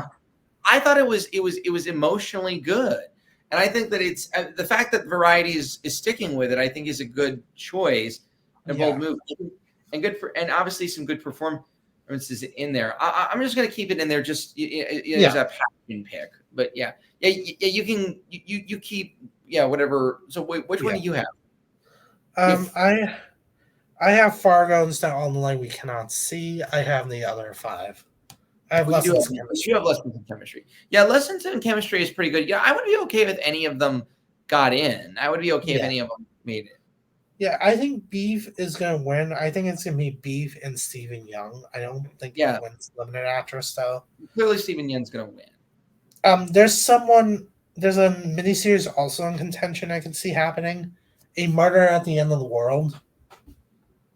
Yeah, I've heard of that. I've seen promos for it. I haven't had time to watch it. I watched it. It's really good. I would argue that it's probably one of Emma Corrin's best roles since The Crown. Oh, really? Wow. Yeah. Yeah, I was not as much of a fan of Lady Chatterley's Lover. Yeah. We're just gonna skip comedy, stand-up special for now. Yeah, I don't want to even talk about that. I don't just because again, we don't know what the heck's gonna happen. Yeah. Oh boy, I'm looking at drama actor.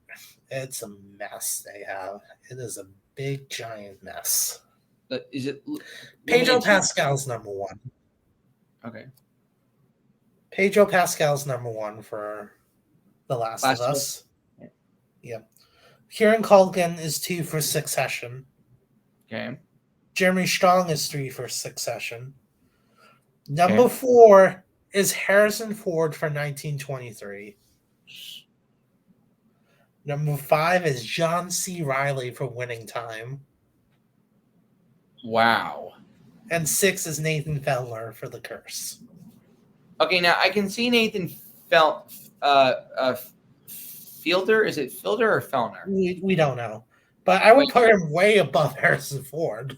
Yeah, I would put him way above Harrison Ford. Okay, so the ones that I have, so the ones that I have are the ones that I have are Kieran Culkin, Succession, Jeremy Strong, Succession, Pedro Pascal, Nathan Fielder. It's Fielder. Oh, Fielder. Okay. Yeah, for The Curse, and then I have Timothy Olyphant for Justified City Primavera and Tom Hiddleston for Loki. I have Kieran Culkin for Succession, Idris Elba for Hijack, Tom Hiddleston for Loki, Pedro Pascal for The Last of Us, Jeremy Strong for Succession, and I have Dominic West for The Crown. Yeah, I could see that.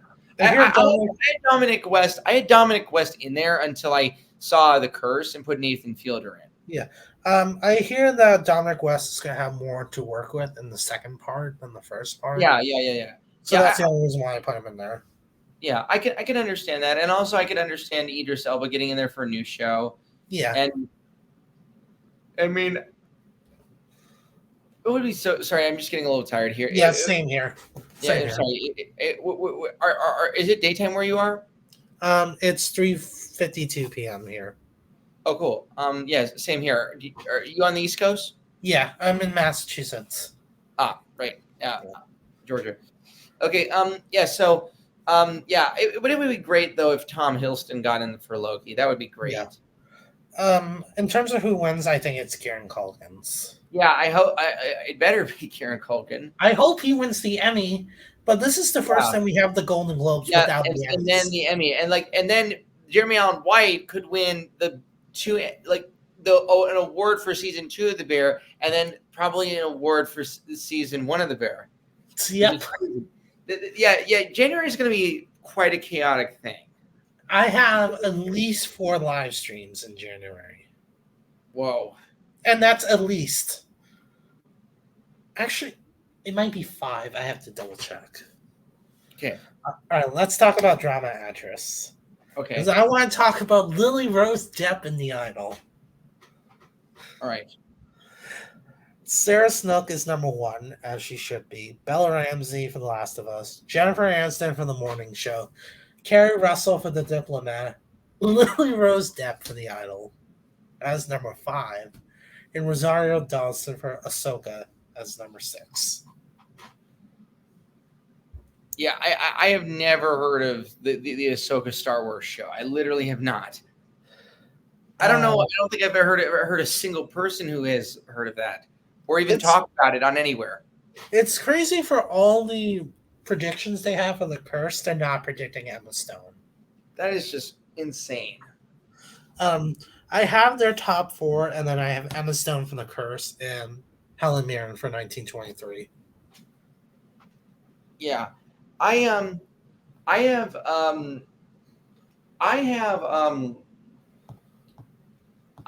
Sarah Snook, Bella Ramsey, Kerry Russell, Emma Stone, and the ones that I put in there that are just a placeholder now are Imelda Staunton and Melanie Linsky.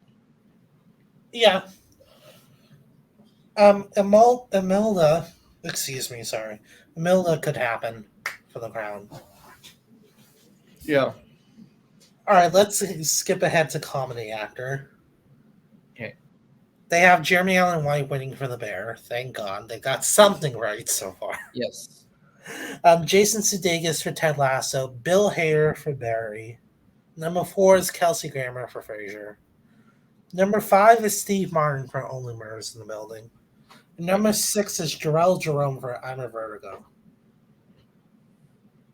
Pretty weird how they're predicting him for, to get in now when he got snubbed for When They See Us. Yeah, I'm predicting him too, just because I can't think of anyone else really. Well, I went ahead and put Nicholas Hoult for The Great because he got in before. Yeah. I got I have Jeremy, Bill, Martin Short, Jason Segel, Nicholas Hoult, and Steve Martin. Wait a minute. They aren't predicting Jason Segel for Shrinking. Oh, they aren't. They aren't.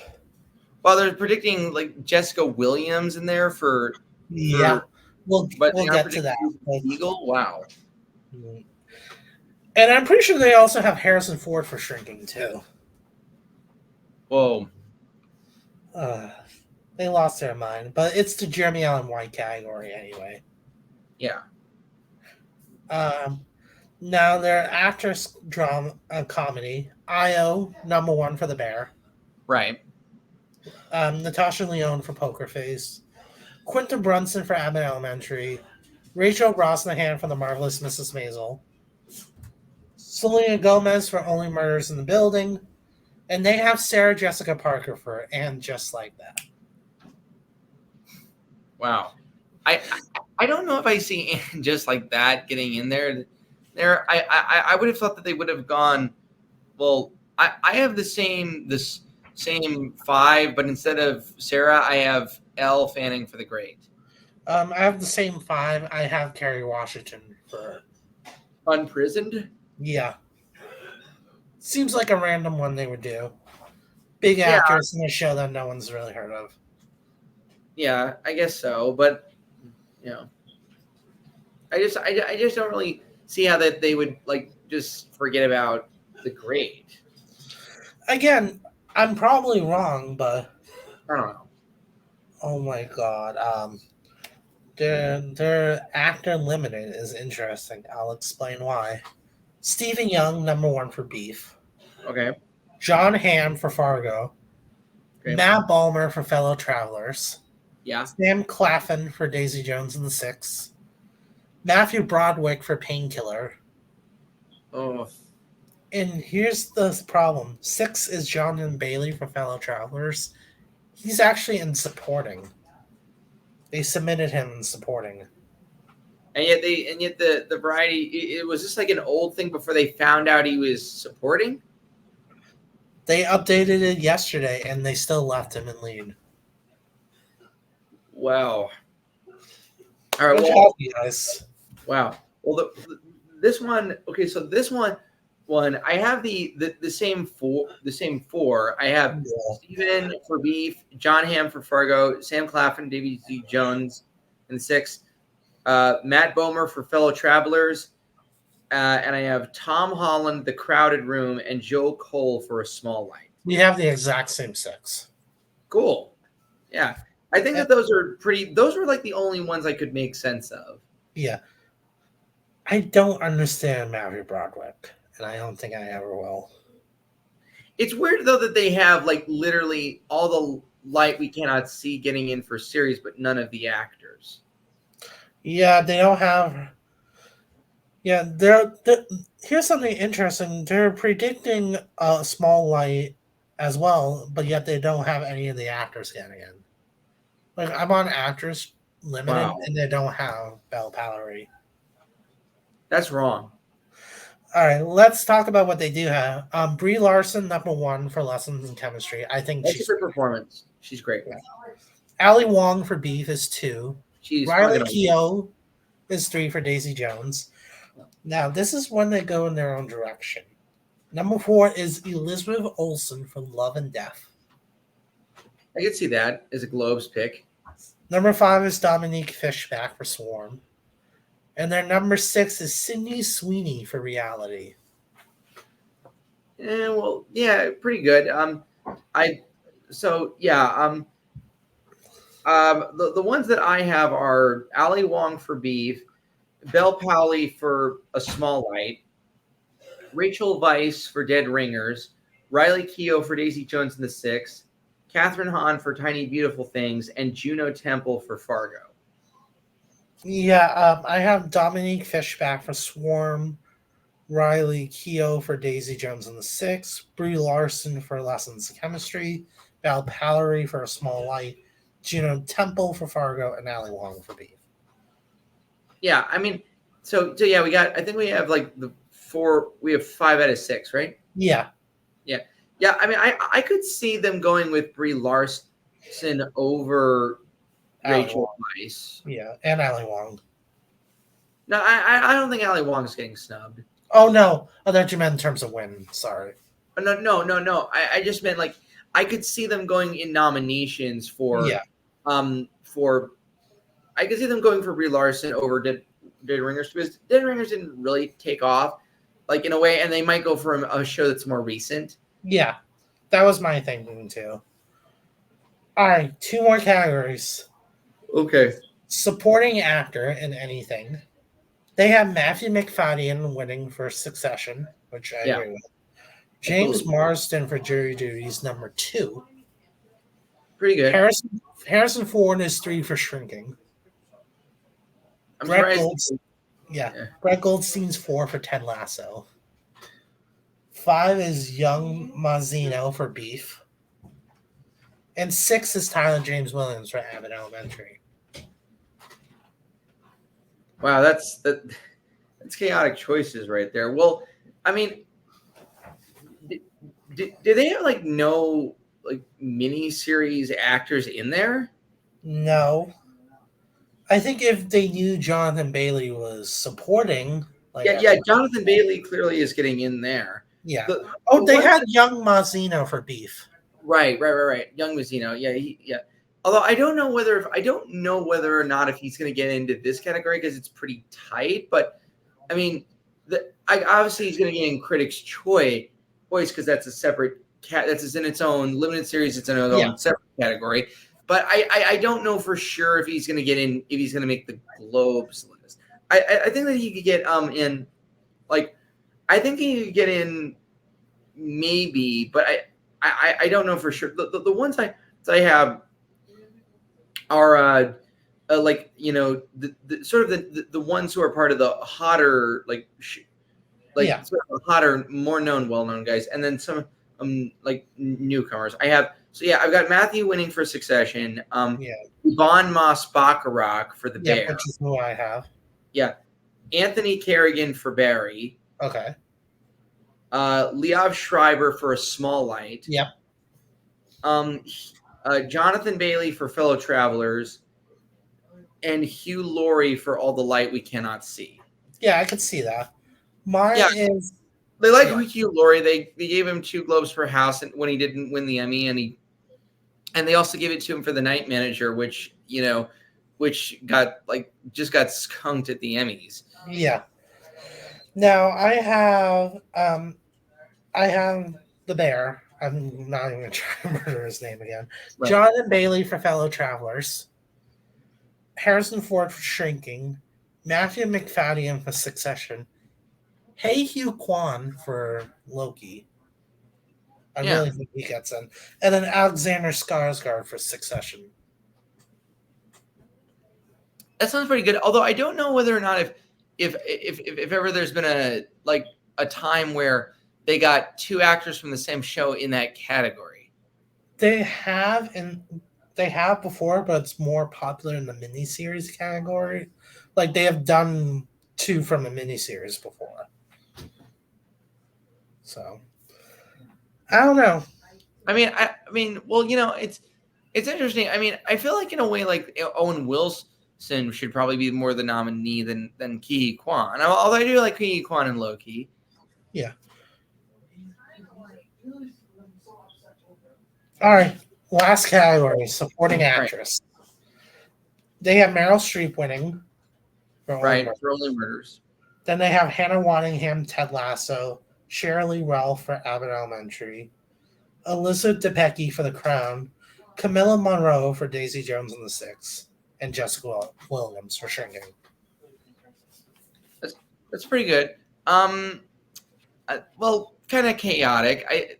They mostly have the fact that they're all in on Shrinking and Ted Lasso. So I mean, I see Shrinking mostly only getting just actor in series, but maybe not in that in supporting. I don't think that they're going to go that big on Shrinking. I could see supporting actor just because, again, he's Harrison Ford. Yeah, and then they love the veterans. I have Meryl Streep for Only Murders. Yeah. Elizabeth Debicki for The Crown. Sarah Goldberg for Barry. Maria Bello for Beef. Yeah. Camilla Morone for Daisy Jones and the Six, and Jennifer Jason Leigh for Fargo. The only difference is I had Jessica Williams instead of Jennifer Jason Leigh. That's the only difference. Oh. Well, I think that they would go for Jennifer Jason Leigh. Well, mostly because she's been around a long, and she's actually really good in Fargo. I just wanted to figure that they might want to. They always do something where they go with a mix, at least 2. They always go with 2 comedy, 1 drama, and sometimes 2 miniseries. Yeah. So it's kind of hard to know the amount of which they'll go. Yeah. But I found that the mini. I think that the mini series roles are a lot stronger this year than the comedy ones. I would agree with that, but I don't really see I don't see Cheryl. I don't know if Cheryl gets back in again. I mean, I don't know for sure if Abbott will do well other than getting Quinta Brunson in there, because it's been off the air since April and they haven't come back because of the strike. So I don't know really exactly how exactly they're able to come back when they'd only be giving it to half a season that they've already awarded for the first half. I just don't know. It's just weird what's going to happen with a lot of these TV shows. Yeah. And sometimes, they gave it 3 awards, which I think personally was maybe 2 more awards than it deserved. I like Abbott a lot. I don't know. I thought it deserved. I thought it deserved, actress in series, but maybe not Tyler James Williams. Well, I understand him winning in a category that's the category was empty. Yeah, totally. But yeah, I just don't know whether or not if that's gonna if that's going to translate. It'll be interesting to see what happens at SAGs, because like they're not going to be in, because like just wondering whether or not if Abbott's going to hold on to that branch, like literally after after almost a year, of not it not being on the air. Yeah. It'll be interesting to see what happens. You'll be joining me on nomination morning. Oh, good. Comment down below what you think about Thank you, Matt. Variety. Are they crazy as we all think they are? Yeah. And yeah, I'll see you guys very soon.